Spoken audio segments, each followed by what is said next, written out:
I think one of the plus sides of having cancer is that I can situate my wigs any way that I want to, so it'll like cut down on the size of my forehead, like how big my forehead actually is. Everyone's doing great. I'm back again after almost a month of going MIA on everybody, not really, you know, uploading any videos or like taking any videos to update anybody about what's been going on. Why did I pretty much go MIA for about maybe almost a month, really? My god. That's because about, I'd say 2.5 weeks ago, I'd say it's been that long now, I was actually in the hospital. There was a lot more contributing factors as to why I stayed in the hospital, why I was hospitalized, and I'll get to that here in just a minute. Now, on to the good stuff. So, this is a little embarrassing for me, but there's no point in like lying, and I don't want everyone to like ask a bunch of questions and everything about, you know, the infection that was in my body and everything. After my second treatment, was it? Yeah, my second treatment, end of my first cycle, I wasn't feeling the best, and this was really, it was very weird, because I felt like something was wrong. I can't explain it. It's just something was off. I was puking. I couldn't keep anything down. I was severely constipated, like severely constipated. I was, you know, having night sweats. I was hot all the time. I could not bring my body temperature down. My body temperature was up and down, up and down, up and down. And as you know, with the, you know, latest pandemic that's running through our nation, I thought that I had the Rona, so, because I didn't know what else it could be, you know, it never crossed my mind that, you know, I had freaking cancer, and it could be, you know, symptoms from chemo, you know, like, so, So I had an ingrown hair on a very private area of my body, which everyone gets them, so no one, and usually what I do is I'll go, you know, pop it, it's like a pimple, and then pluck the hair out, Neosporin, you know, watch it for a couple days, I'll be good, you know, nothing ever really, you know, happens, nothing ever really comes from it, so, but this time it was different. I noticed after that I had popped it after a few days that there was a little, just like a bump, and I was like, oh, maybe it's still, you know, swollen from whenever I, you know, plucked the hair out and everything, and I really didn't think much of it. And y'all, like, I am not exaggerating, it was almost like the size of a walnut, so something like that, and it hurt so bad to walk, it hurt so bad to move, and I tried to like stick it with a needle, even though I, you know, probably not supposed to, but I did it anyways.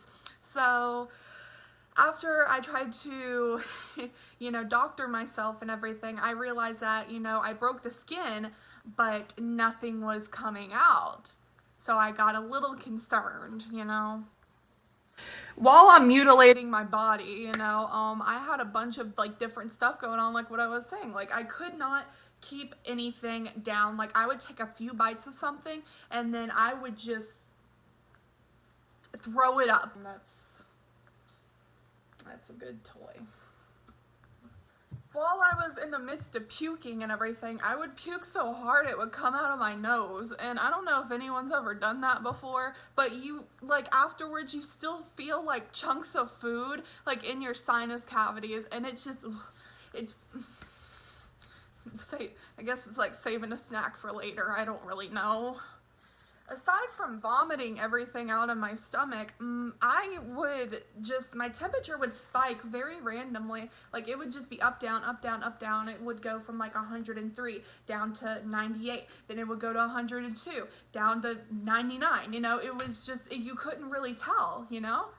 And through all of this, like, I couldn't poop. Like, it hurt, like everything hurt. what, y'all? I'm not trying to be nasty or anything, but whenever you're so constipated and you can't use the bathroom, like, it it hurts so bad, and it makes you feel like a blimp. And, you know, puberty, is that you? And, you know, like, I was having, like, all of my other symptoms that I usually have, kind of like, you know, my aching body, to which, by the way, is because my body is reproducing white blood cells at such it's producing white blood cells at such it is producing white blood cells at such a rapid rate that it hurts like the inside of my bones, and it's just like one of those other feelings like I can't describe. It was just, it hurts. Okay, let's just put it at that. It really, really hurts. So, at what point did you guys want to ask that I went to the hospital? At the point where I felt like I was literally dying. I laid down after a little while, and I told Zach, I was like, something's not right. You need to take me to the hospital, because I'm going to die. So Zach took me to the hospital, and I already kind of expected this because of everything that's going on in the world, but he was not allowed to stay with me. I went into the emergency room, talked to the receptionist. Always, you know, receptionists at hospitals are always kind of nasty. So, you know, I really didn't think much of it at that point. I told them I was in a lot of pain. I told them that I was, you know, a cancer patient and stuff, and it seemed like they treated me worse because I said that. It seemed kind of like they were pissed off at me because they actually had to take special precautions with me because of my condition. So I get back there, and, you know, the doctor and nurse come in, ask me what's going on. I tell them everything that's going on. Tell them about my little situation, you know, down there. So this doctor was looking at the abscess. I'll just call it an abscess because that's what it was, basically. He was looking at the abscess, and he, like, went and squeezed it, and it made me cry. Like, he made me cry. And then after I screamed and started crying, he put his hand up, and he's like, oh, no, none of that. And I was like, what? Like, it hurt so bad. If I tell you that this bump on my woman area hurts, you don't go down there and you don't start squeezing it. Like, what the heck, dude? So I didn't get transferred until like 2 o'clock in the morning. That's the time that I arrived at my hospital, which my hospital is literally in the next town. So, well, two towns over.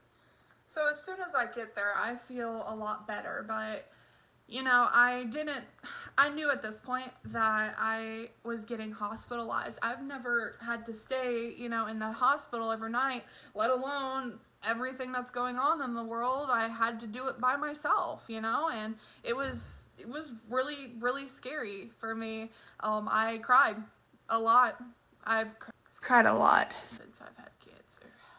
All I could do was sleep. They had me on some really, really good medication. They treated me really, really good while I was there.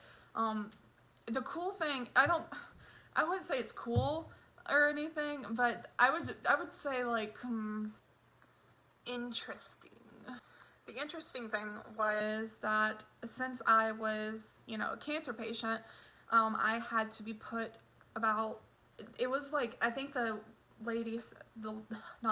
nurse, I thought the nurse said that it was like 200 feet away from the nearest patient because I needed to be isolated and quarantined just like everybody else. But, you know, I needed to be over by myself where there could not be any contact between me and someone else who was sick, because at this point, I was considered high risk because whenever I was at the other hospital before, I found out what was causing me not to feel very well and everything, and it was because my white blood cell count was down to 0.1, which is stupid low. So I don't know like what point white blood cell count it is until, you know, you just, you know, but I guess that was like near it or something, you know, like, because it was like almost non-existent, you know. So that was uno problemo with me. That was one problem, was my white blood cell count was severely down, and it shouldn't be. And the second problem was the abscess that I had and everything. It got to the point where it would be hard for me to sleep. So they would come in and give me some pain medication, you know, it'd knock me out for a good like 4 hours, and then I'd wake up and stuff, and you know, it was really cute because I'd wake up and like the little cups that they gave you, like it would have fresh ice in it with water, and it was like the good ice, you know, like the ice that you get from Sonic, like the little ice like that. Oh god, it was so good. Now I'm just sitting here thinking about hospital ice, like it's I'd do that all again just to get some of that ice. All the nurses and the doctors would come by and just sit there, and, you know, they would go down and like take my vitals, or, you know, give me my medicine, or tell me what we're gonna be doing and stuff, but they would also, you know, sit there and have like a really nice conversation with me about just anything and everything, because I think they knew that I was, you know, I was really lonely, and I expressed to them just how like scared I was, because I've never been, you know, I've never slept overnight in the hospital before, and I was there for like 3 days. So it was very boring, I'd say. But the entire time I was there, MTV was hosting a ridiculousness marathon, and then that ended, and I got really upset and sad because I didn't think I was gonna find anything. And then they were having a catfish marathon. So I was living life, man. I was living my best life. So, you know, they gave me medicine to help with my pain and stuff. They would make me drink like stuff like Miralax and like this really, really like high grade laxative to try to get me to, you know, have a bowel movement and stuff. But honest to God, like I could, like I could only fart. Like I could not use the bathroom. So I was sitting up there like, it was really embarrassing too, because like I couldn't control it. So like every time the nurse is in there, like I would just, you know, accidentally fart, and she would try to ignore it, and she just had a straight face, but I knew that she knew that I farted. And I'm like, if you're watching this, I am sorry, okay? So, let me get back on track. After, you know, all the pain pills and stuff, I had to get 2 shots. One shot was a white blood cell booster. It would help me produce white blood cells, but it actually, like, didn't make yes, it did make my bones hurt. I do remember. I was in a lot of pain. And the other shot was a blood thinner. I don't know why they have me on a blood thinner. They told me, but it just, you know, it just, like... They got my white blood cell count up and everything like that. It was time to assess, you know, the abscess that I had. So they told me that they needed to do surgery, so I was going to go under, and they were going to culture it, which means, you know, take a sample of it, make sure that it's not like MRSA or staph or anything like that. It wasn't. It was just a regular old infection. So after the surgery and everything like that, it was like it was open, but it was a packed wound, so I had to, you know, redo the packing and everything like that. So that was fun. Poor Zach had to pack the wound for me a couple of times, and it hurt so bad I was crying, and he was yelling because I was crying, which made me cry even more, but he was frustrated because he was trying to get it done and over with, but I was like squirming everywhere, you know, like, oh girls, calm down. My oncologist, which is like a cancer doctor, I would say, he came to see me because he was concerned about, you know, my health, obviously, you know. He's told me that, you know, I'm his youngest patient as of right now and everything, so he, you know, wants to make sure that everything's fine, you know, and also because this was the Was it like is it like the second time that I've had to go to the ER because of this, or I don't remember, like I don't really know. We'll just say that I've had to go to the ER multiple times. So my body still is reacting very negatively towards the chemo, which, you know, this time it hospitalized me. So he came to see me and just to talk to me, make sure that I was okay, that everything that they were doing was, you know, what he wanted to do. So I was supposed to have chemo that Friday. I was, no, not Friday, Thursday, my bad.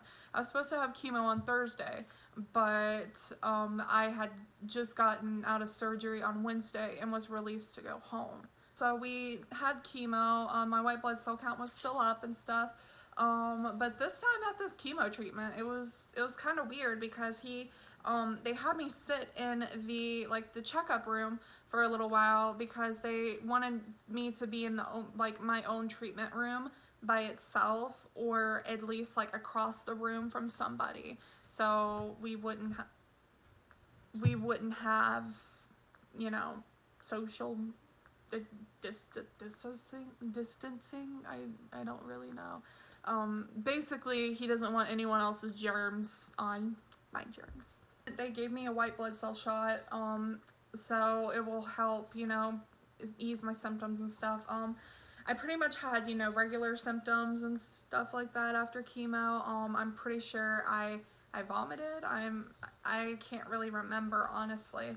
But, you know, after about like a week and everything, I felt really, really good. And as you can see, like, I still feel really, really good. I guess this whole thing is just me saying why I've been just kind of to myself, not really doing anything except for, not doing anything except for like playing Animal Crossing, playing Animal Crossing, and just, you know, trying to relax and stuff like that, because it seems like I can't really relax anymore because my life is so hectic.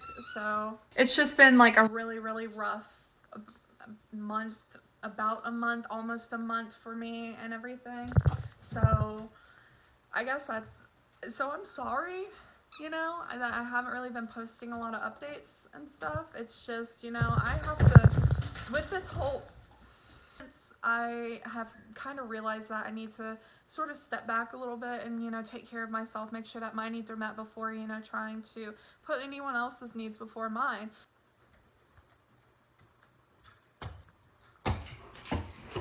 Dumbass, it's over here.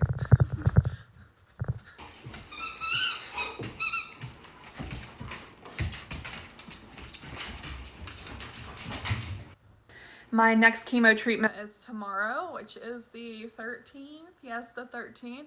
And then hopefully tomorrow I'll find out if, you know, my doctor wants me to get another PET scan, see, you know, how far we've came and everything.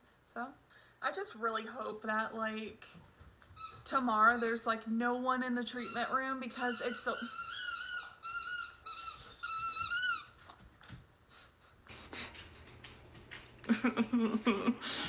Please, no.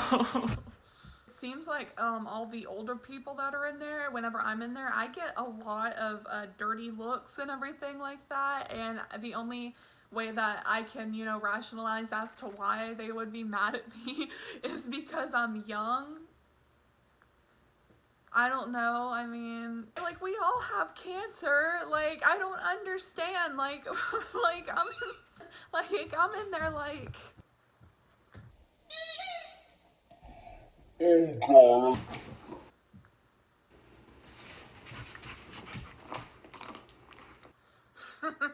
Oh, God.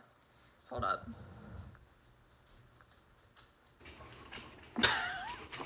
It is always the girls who got a hairline like this that talk the most shit. The end of my little update and everything. Hopefully, you know, if I'm still feeling well enough and stuff, I'll make another video. And oh my God, my forehead is huge. Thank you to everyone who texted, called me, you know, everyone that was concerned, everyone's